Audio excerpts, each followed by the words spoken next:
আচ্ছা পুৰা ঘূৰি পেলাইছা পুৰা ঘূৰি পেলাইছা ফটো চোৰ হেলিকপ্টাৰ লগত ফটো দে ভাল কৰি চা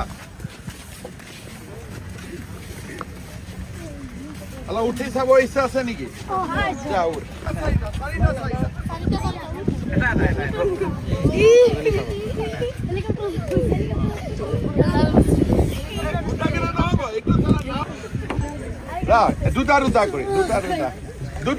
দুটা দুটা কৰি গোটেইবোৰ নুঠিব অঁ একে তহঁতি ৰখি দে এতিয়া ভাল লাগিছে ঠিক আছে চল এতিয়া সেইকেইটা নামি যায় বেলেগ কেইটা উঠিব ঠিক আছে এতিয়া আকৌ আগৰ পৰা নামি দে এইফালে বস্তু একো নুচুবি খালি এইফালে আহি যা আকৌ মোৰ লগত আহি যা